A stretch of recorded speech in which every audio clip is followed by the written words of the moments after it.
चलिए भाई, गुरुवार की सुबह आखिरी वीकली ऑप्शन साइकिल कर लीजिए इस बार की निफ्टी बैंक की। अगले हफ्ते हम लोग मंथली की तैयारी कर रहे होंगे, बड़ी वाली एक्सपायरी की तैयारी कर रहे होंगे। खैर तब की तब देखी जाएगी। आज के दिन की अहमियत समझा देता हूं। अहमियत तो है ही है कि आज वीकली ऑप्शन एक्सपायरी का दिन, साथ ही कुछ दिनों के लिए आज से निफ्टी 50 में 51 शेयर्स आपको नजर आएंगे, क्योंकि वो रिलायंस का एक शेयर जुड़ता हुआ नजर आएगा। रिलायंस स्ट्रैटेजिक इन्वेस्टमेंट शामिल होगा, जिसे अब हम ज्यादा बेहतर आसानी से समझते हैं जियो फाइनेंशियल्स के नाम से। तो उसका इंक्लूजन होता हुआ नजर आएगा। और उसके इंक्लूजन से पहले आज सुबह 9 से 10 बजे के बीच रिलायंस के लिए एक स्पेशल प्री ओपन सेशन होगा प्राइस डिस्कवरी के लिए। इसकी डिटेल मैं अभी समझा दूंगा होने क्या वाला है आज सुबह, वो क्विकली रन थ्रू कर लेंगे। रिजल्ट सीजन में कुछ पॉज आया था, मैं कल सुबह भी मेंशन कर रहा था, थोड़ा सा शांत कामने से एक तूफान से पहले। आज से अब गजब के रिजल्ट सीजन पिकअप होता हुआ नजर आएगा। आज निफ्टी की बहुत इंपॉर्टेंट कंपनीज के नंबर्स, किसी HUL का साथ में बाजार बंद होने के बाद किसी इन्फोसिस का नंबर आ रहा होगा, प्लस 7 और वायदा बाजार की कंपनीज जिनके आज नंबर्स लाइंड अप है। ग्लोबली चाइना का एक इंपॉर्टेंट आंकड़ा आना है दरों में रिवीजन को लेकर, अगर हुई तो PBOC लोन प्राइम रेट के अपडेट्स आ जाएंगे। यूएस का इनिशियल जॉबलेस क्लेम्स का आंकड़ा आज शाम को आता हुआ नजर आएगा।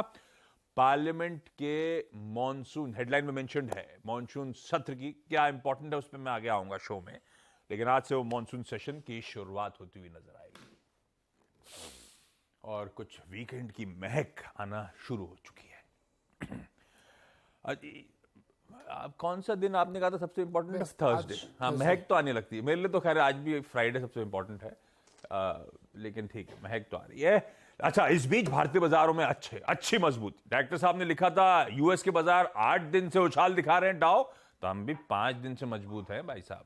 पिछले थर्सडे से जो मोमेंटम पकड़ा है, बैक टू बैक हर दिन उछाल के साथ, मजबूती के साथ भारतीय बाजारों में कामकाज होता हुआ आपको नजर आएगा। कल का सेशन भी बढ़िया था, हालांकि बुल्स और बीच के बीच में टसल जरूर था, लेकिन सेकंड हाफ में रिकवरी, फाइनली 80-85 अंक मजबूत, ऑलमोस्ट आधे % के उछाल के साथ भारतीय बाजार बंद होते हुए नजर आए, कंफर्टेबली 19,800 के ऊपर प्लेस्ड।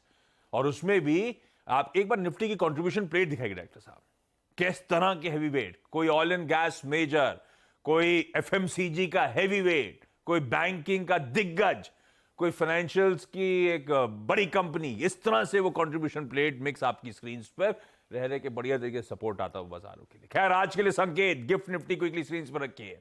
गांधीनगर से जो इंडिकेटिव क्यूज आ रहे हैं हमारे लिए, कैलकुलेशन बैकएंड पे कर लिया है, 19 पॉइंट का दबाव होगा। हल्की सुस्ती के साथ आज हम एक्सपायरी के दिन शुरुआत करते हुए नजर आएंगे।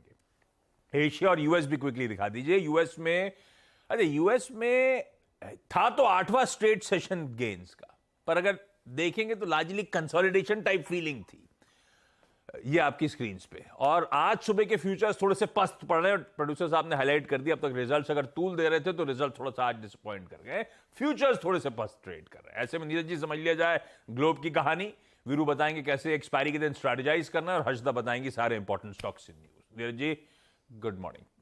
कल की कहानी और आज फ्यूचर्स की जवानी, क्या सब चल क्या रहा है? फ्यूचर्स की जवानी थोड़ी ठंडी सी दिख रही होगी, लेकिन क्यों घबराने की जरूरत नहीं है। नैस्डैक आधा % गिरा दिख रहा है फ्यूचर्स में। हाँ, वो इसलिए क्योंकि उसमें से दिग्गज 2-3 कंपनियों ने अपने नतीजे पेश किए, जिसमें से एक अमेजॉन, माफ कीजिएगा, टेस्ला और नेटफ्लिक्स भी है। बहुत सारे रिजल्ट है गोल्डमैन सैक्स के। टेस्ला तो वहां से थोड़ा सा पैसा खींच रहा होगा हिंदुस्तान में बड़ा इन्वेस्टमेंट के लिए। अरे यार, एक्टर्स की हड़ताल चल रही, बेचारा नई सीरीज नहीं ला पा। हाँ, एक्टर्स की हड़ताल, पैसे को लेकर लफड़ा है। AI आएगा तो क्या होगा, ऐसा कुछ चल रहा है वहां पे। हाँ, और नहीं, नेटफ्लिक्स देखिए, सारी कहानी रिजल्ट पे थी, लेकिन पहले कल देखिए डाउ 100 पॉइंट करीब ऊपर था, S&P 10-11 पॉइंट, तो मार्केट में कोई इंडेक्स लेवल में कोई दिक्कत नहीं, कोई प्रॉब्लम नहीं वहाँ पे। दो रिजल्ट इंपॉर्टेंट है। नेटफ्लिक्स का स्टॉक आफ्टर आवर्स में 8% गिरा है।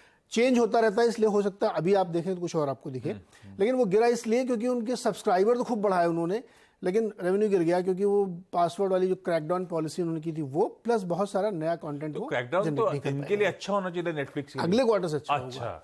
तो इसकी वजह से आपको दिखेगा ये चेंज हो रहा है। तो नेटफ्लिक्स का रिजल्ट प्राइमा फेसा देख के आपको लग रही है तो बड़ा, एक्चुअली बहुत बड़े रिजल्ट है। और ये हड़ताल थोड़ा खत्म हो जाएगी तो 2-3 हड़ताल और से नई अपने को सीरीज क्या है? आपको प्रॉब्लम होती है, आप विदेशी अरे देखते हो। भयानक प्रॉब्लम हो रही अपना है, तो देसी खत्म नहीं हो पाते। कोई नई सीरीज ही नहीं आ रही, जब पुरानी पुरानी छाप दे रहे हैं वो तो नेटफ्लिक्स का ही कहानी। टेस्ला ने भी डिसअपॉइंट किया, लेकिन टेस्ला ने डिसअपॉइंट दरअसल नहीं किया है। समझिए आप, टेस्ला ने अपनी जो ड्राइवरलेस कार है, जो उन्होंने एक वो डोजो सुपर कंप्यूटर आता है जिसमें बहुत महंगा मिलता है, $1 बिलियन वो खर्च करें, तो ये सब जो उन्होंने पैसे खर्च किए उसकी वजह से उनकी प्रॉफिटेबिलिटी दाम की, और प्लस उन्होंने दाम कम किए थे। आपको याद होगा उन्होंने चाइना में भी दाम घटाए थे और यूएस में भी घटाए थे, तो जो प्राइस कम करके उन्होंने अपनी सेल बढ़ाई थी उसकी वजह से थोड़े से मार्जिन स्क्वीज हुए हैं, तो इसलिए टेस्ला का रिजल्ट आपको ऐसे दिख रहा है। एक्चुअली टेस्ला का रिजल्ट खराब नहीं है, क्योंकि वो बहुत बुलिश है, उनकी जो कमेंट्री आप पढ़िए अभी भी आ रही होगी वहाँ पे, तो दोनों ही रिजल्ट्स देख के ऐसा लग रहा है, लेकिन उससे कोई कमजोरी नहीं। तो नैस्डैक इसलिए वो बिल्कुल फ्लैट 3-4 पॉइंट के उसमें बंद हुआ था। एग्जैक्टली लाइकवाइज गोल्डमैन सैक्स के भी नतीजे आपको निराशाजनक लगेंगे कि सारे बैंक अच्छे थे, इन्होंने क्यों खराब दिए, क्योंकि जो इन्वेस्टमेंट बैंकिंग वाला कारोबार था वो बुरी तरीके से पिटा है, उसमें बहुत उड़ी है और वो एक्सपेक्टेड लाइन पे था। तो ये इसी रिजल्ट के इर्द गिर्द पूरी कहानी बनती हुई दिख रही थी अमेरिकी बाजारों की, इसलिए आप इंडाइसेस में बहुत बड़ा चेंज नहीं देख रहे हैं, लेकिन अभी भी वो अपवर्ड में है।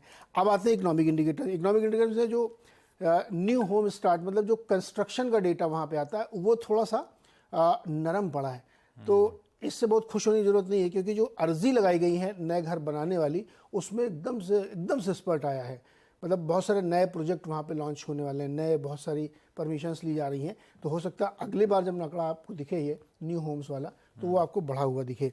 तो कोई ऐसी दिक्कत वाली बात नहीं है यहाँ पे। हाँ, आईटी शेयरों में आगे आपको और तेजी से दिखेगी कि अब एप्पल भी कह रहा है कि मैं भी एक चैट जीपीटी या बार्ड जैसा एक लॉन्च करने वाले हैं। वो सिर्फ इस खबर के बताने भर से एक समय $67 बिलियन का मार्केट कैप एप्पल का बढ़ गया था। केवल ये खबर बताई उन्होंने, बताई मतलब सूत्रों के हवाले से पता लगी, बताई भी नहीं बाद में नीचे आ गया, वो फ्लैट हो गया।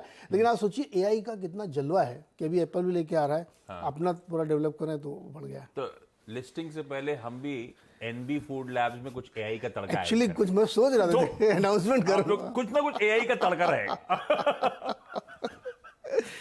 कल ये हो गया ग्लोब के संकेत। तो ग्लोब पिछले कुछ दिनों के अच्छे मोमेंटम में आज थोड़े से फ्लैटिश से क्यूज रख देते हैं, ब्रीदर तो फ्लैटिश कर देना, क्यूज तो फ्लैटिश लेकिन पॉजिटिव, अंडरटोन पॉजिटिव, चलो ठीक अंडरटोन पॉजिटिव है, लेकिन क्यूज फ्लैटिश है। ऐसे में वीरू कल तो था तो टसल का दिन, बुल्स इंट्राडे चार्ट दिखाएगा, बुल्स और बीच में टसल हुई, हाँ इवेंचुअली बुल्स विक्टोरियस रहे। वीरू क्या डेटा क्या कह रहा है, वो अंडरलाइंग ट्रेंड निफ्टी का अभी भी इंटैक्ट है क्या, तेजी की तरफ ही रुक रहने वाला है क्या, और आज की एक्सपायरी के दिन की स्ट्रेटजी क्या रखूं? आज क्यूज उतने सपोर्टिव नहीं जितने ऑफ लेट थे। गुड मॉर्निंग आशीष। देखिए कल की अप्रोच भी स्टे लॉन्ग की थी, हालांकि कल का पॉइंट था कि आपको 800 के क्लस्टर के आसपास थोड़ा सा प्रॉफिट बुक करना चाहिए। 19823 इसके ऊपर एक स्विंग मिलेगा टुवर्ड्स 19852, उतना नहीं मिला लेकिन 50 की ट्रेजेक्टरी में हम गए, क्लोज अच्छा हुआ। और अगेन एक थीम जो पुरानी रही आशीष, वो ये थी कि कुछ ना कुछ आएगा, डिलीवर करेगा और आपको डे हाई की ट्रेजेक्टरी में लाके प्लेस कर देगा। अगेन आईटीसी और रिलायंस ने अपना काम किया और इंडेक्स को निफ्टी को लाके प्लेस कर दिया। ये एडवांटेज हमेशा निफ्टी कैरी कर रहा है पिछले 10 दिन से, कभी आईटी, कभी मेटल, कभी एचडीएफसी बैंक, कभी इन्फोसिस, कभी रिलायंस, कभी कुछ ना कुछ उसको लाके खड़ा कर देता है।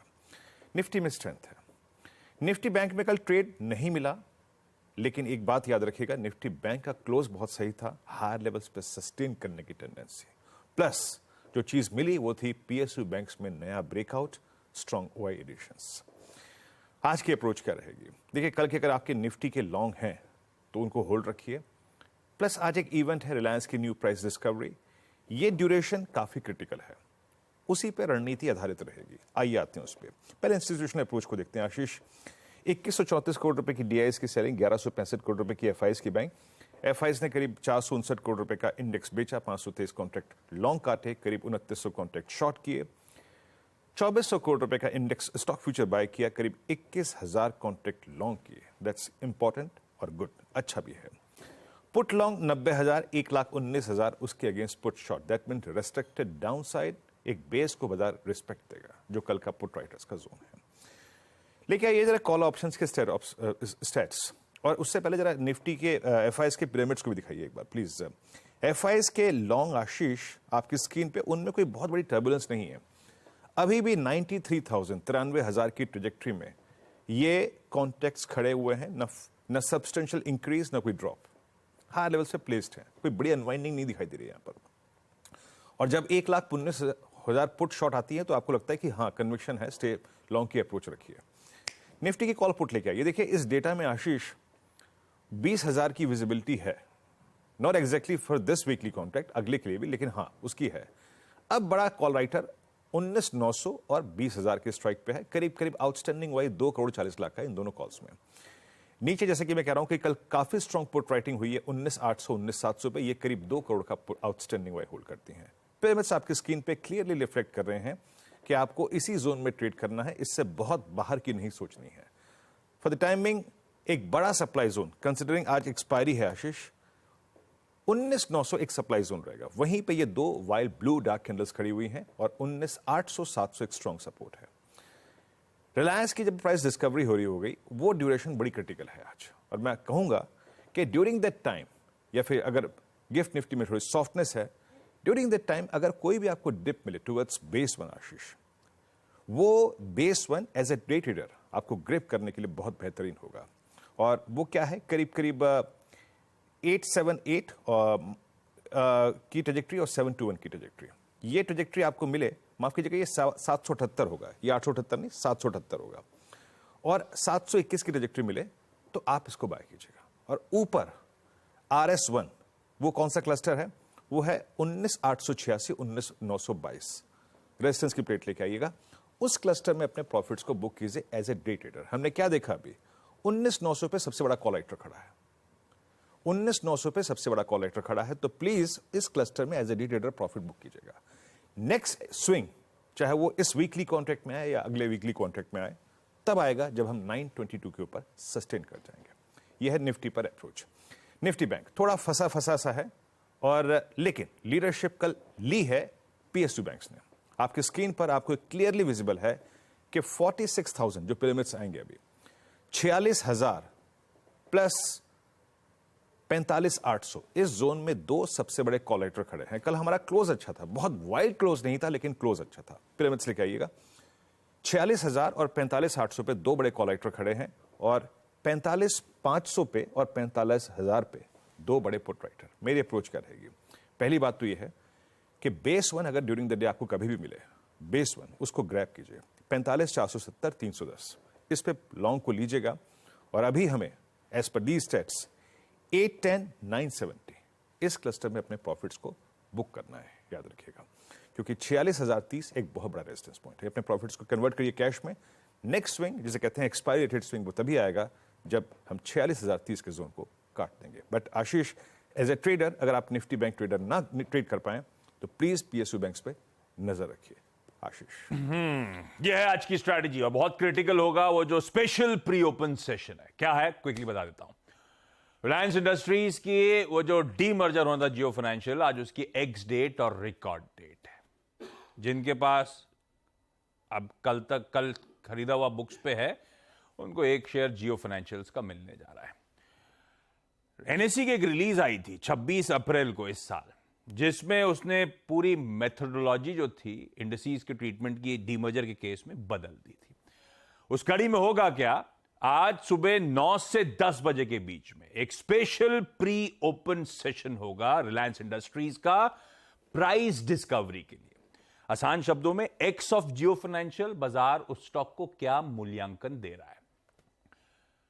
उस केस में होगा क्या, कल का जो रिलायंस इंडस्ट्रीज का क्लोज था मेरे ख्याल से 2,841 रुपया, और जो भी discovered price pre open session में निकल के आएगा, वो जो डिफरेंशियल है वो जियोफिन की वैल्यू हो जाएगी, और जियोफिन उसके बाद निफ्टी 50 में इंक्लूड कर दिया जाएगा एज द 51st स्टॉक है। निफ्टी 50 51वां स्टॉक बन के जियो फाइनेंशियल आ जाएगा, पर वो जो डिस्कवर्ड प्राइस निकल के आई है जियो फाइनेंशियल की, उसी कांस्टेंट प्राइस पे वो इंडेक्सेस पे रहेगा, उसमें कोई ट्रेड नहीं होगा।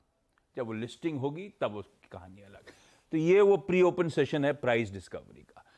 एक बात बताओ, अजम्पशन ये है कि कल की क्लोज में से माइनस करूंगा तो कुछ पॉजिटिव निकल के आएगा। मान लो भाई, कब कहते थे जियोफिन की तो वैल्यू नहीं देता बाजार रिलायंस के स्टॉक को, तो मान लो अगर उसके ऊपर बंद हुआ तो समीकरण कैसे बैठेंगे? ऐसा सोचा आपने कभी क्या? मैं कल शाम को इस पे बहुत हम लोगों ने डिस्कशन अच्छा, डिस्कशन हुआ है News room ये में। ऐसा होगा नहीं लॉजिकली, लेकिन पॉसिबिलिटीज कुछ भी हो सकती हैं। हो सकता है। ये माइनस बड़ा में चलेगा interesting- फिर वो। अगर ऊपर निकल के कल के भाव से तो सारे समीकरण बदल जाएंगे। ये आपको समझा दिया मैंने प्री ओपन सेशन क्विकली। इस पे और भी चर्चा करते रहेंगे। आज 9 बजे से पहले बहुत बार बातचीत करेंगे। हम सबके लिए नया है, सीखते रहना चाहिए चीजों को। हर्षदा के पास जा रहा हूं सारे स्टॉक्स न्यूज के लिए। Harshada, good morning. Good morning Ashish. आज शुरुआत पहले नंबर्स के साथ करेंगे। 2 एनबीएफसीज पर नजरें रहेंगी, एल&टी फाइनेंशियल होल्डिंग और साथ ही साथ कैनफिन होम्स, और दोनों का परफॉर्मेंस दरअसल बेहतर है। ब्याज से आए एल&टी फाइनेंशियल होल्डिंग की अगर बात करें तो वहां पर ईयर ऑन ईयर 14.5% तक का इजाफा देखने को मिला है, 1644 करोड़ का आंकड़ा। मुनाफा भी आप देखेंगे तो यहाँ पर काफी तगड़ी वृद्धि है, 262 करोड़ से बढ़कर ये 531 करोड़ पर आया है। और जो मार्जिन्स का आंकड़ा है वो 8 साल की ऊंचाई पर है। 8% के ऊपर के मार्जिन्स दरअसल कंपनी ने यहाँ पर डिलीवर किया है। डिस्पर्समेंट में करीब 20% का इजाफा। एसेट्स अंडर मैनेजमेंट में थोड़ा सा प्रेशर हाउएवर देखने को मिल रहा है। और नेट एनपीए रेशियो और ग्रॉस एनपीए रेशियो में अगर आप देखें तो एसेट क्वालिटी में सुधार के संकेत है। ग्रॉस एनपीए 4% के आसपास आता हुआ और नेट एनपीए 1.25% के आसपास है। नंबर्स अच्छे हैं। कैनफिन होम्स की अगर बात करें तो वहां पर भी उम्मीद से बेहतर प्रदर्शन। मुनाफा आया 183 करोड़ पर, 170 करोड़ का एक्सपेक्टेशन था। ब्याज से आय 285 करोड़ पर आई है, 274 करोड़ के एक्सपेक्टेशन के सामने। और यहाँ पर भी एसेट क्वालिटी अगर आप ध्यान दें उसमें हल्के सुधार के या फिर स्टेबल एसेट क्वालिटी में ज्यादा कुछ बदलाव नहीं देखने को मिला है। नेट इंटरेस्ट मार्जिन्स जो है वो 3.48% पर, पिछले क्वार्टर 3.37% के आसपास थे। तो जो लगातार दबाव देखने को मिल रहा था वो थोड़ा सा अरेस्ट होता हुआ दिखाई दे रहा है मार्जिन्स के पैमाने पर। यह है कंपनी के का परफॉर्मेंस। इसके अलावा टाटा कॉम्स पर भी नजरें रहेंगी। ईयर ऑन ईयर प्रॉफिटेबिलिटी पर प्रेशर है, नियरली 30% तक का डिप देखने को मिला है, लेकिन रेवेन्यू ग्रोथ अच्छी देखी जा रही है। और मार्जिन्स दबाव में है। मार्जिन्स दबाव में इसीलिए है क्योंकि इन्होंने एक पर्टिकुलर एक्विजिशन किया था, उसका इंटीग्रेशन अभी भी चल रहा है, लेकिन पिछले 3 क्वार्टर्स में लगातार मार्जिन्स पर प्रेशर देखने को मिला है। कंपनी ने गाइड किया 23 से 25% तक का बैंड, लेकिन यहाँ पर आप ध्यान दीजिए डेटा रेवेन्यू क्वार्टरली और एनुअलाइज्ड बेसिस पर ग्रोथ दिखा रहा है और ऑर्गेनिक रेवेन्यू ग्रोथ भी देखने को मिल रही है, दोनों क्वार्टर या फिर सालाना आधार पर। तो उन इंटरनल्स पर अगर आप ध्यान दें तो नतीजे अच्छे हैं। इसके अलावा आज 2-3 स्टॉक्स रेडार पर रहेंगे। एक तो फेडरल बैंक, जहां पर QIP दरअसल लॉन्च हो चुका है और जो फ्लो प्राइस है इंडिकेटिव करीब 132 रुपए प्रति शेयर के आसपास आकी जा रही है। 3040 करोड़ का इशू रहेगा, तो वो स्टॉक आप रेडार पर रखेंगे। इसके अलावा डॉक्टर रेड्डीज भी रेडार पर है क्योंकि यूएस FDA ने दरअसल प्री अप्रूवल इंस्पेक्शन पूरा कर दिया है। इनकी एक पर्टिकुलर API वाली मैन्युफैक्चरिंग फैसिलिटी जो श्रीकाकुलम में है, तो वहां पर दरअसल 0 ऑब्जर्वेशंस, नो एक्शन इंडिकेटेड, तो रफली क्लीन चिट आ रही है, तो वो एक पॉजिटिव है डॉक्टर रेड्डीज के लिए। और श्री सीमेंट ने जो माना है कि MCA की तरफ से इनको नोटिस मिला है, इनके खातों की जांच होगी, तो वो एक स्टॉक आज रेडार पर रहेगा। ब्रेक के उस पर लौटूंगा। तो आज का इवेंट्स कैलेंडर के बाद आपका स्वागत है क्विकली आज का events calendar. Expiry weekly, Reliance industries की इंपॉर्टेंट सेशन वगैरह सब समझा दिया, उस पर नहीं जा रहा। रिजल्ट्स में HUL और इन्फोसिस हैं। उसके अलावा वायदा के जो मैंने कहा था 8 इंपॉर्टेंट कंपनीज, 8 या 7, गोफोर्ज, दालमिया भारत, हैवेल्स, इंडिया मार्ट, एम्फोसिस, पर्सिस्टेंट, यूनाइटेड स्पिरिट्स, इन सब के नंबर्स आ जाने हैं। कैश के छोड़ देता हूं, वो भी इंटरेस्टिंग लिस्ट है। वैसे मॉनसून सेशन जो चालू हो रहा है आज से, 15 सिटिंग्स में 21 नए बिल्स और 7 पुराने बिल्स इंट्रोड्यूस करने की तैयारी हो रही है, जिसमें कुछ बहुत इंपॉर्टेंट पर्सनल डेटा प्रोटेक्शन और मेरे ख्याल से दिल्ली का ऑर्डिनेंस वगैरह सब होंगे। आज पहली बार वो अपोजिशन अलायंस जो है इंडिया, वो बायलैटरल मीटिंग, वो इनॉग्रल मीटिंग होल्ड करेगा भाई इस मॉनसून सेशन की स्ट्रैटेजी को लेकर। पीएम मोदी आज शायद नजर आए आपको 10 बजे के आसपास। आमतौर पे जब सेशन शुरू होता है उससे पहले कुछ रिमार्क्स उनकी तरफ से आते हैं। इंडिया मार्ट के रिजल्ट्स के साथ साथ बोनस इशुएंस पे भी आज ध्यान रखिए, बोर्ड मीट है। एक्स डिविडेंड पे 2 निफ्टी की कंपनीज है, इसलिए अलग से मेंशन कर रहा हूं। HCL टेक 10 रुपए और TCS 9 रुपए का एडजस्टमेंट प्ले आउट होना है आज स्क्रीन पर। इंटरनेशनल मून डे है, खैर हमारी अर्थ की इकलौती सैटेलाइट को सेलिब्रेट करने का दिन, और एक इमेज स्क्रीन पे दिखाता हूं आपको। आज से टमाटर के दाम 70 रुपए पर केजी डिस्काउंटेड रेट्स में सरकार बेचेगी, लेकिन ये जो मस्त वाले दिख रहे हैं ना, ये अपने को नहीं मिलेंगे। क्यों?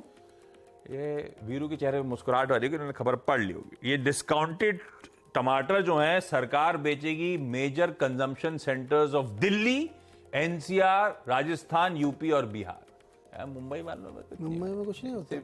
ये वीरू खाएंगे अब मस्त टमाटर आज। ये है कहानी भाई टमाटर की। मैं छोड़े जा रहा हूं आप लोगों को कमोडिटी की स्ट्रैटेजीज के साथ। मुलाकात होगी अगले शो में सीधा सौदा।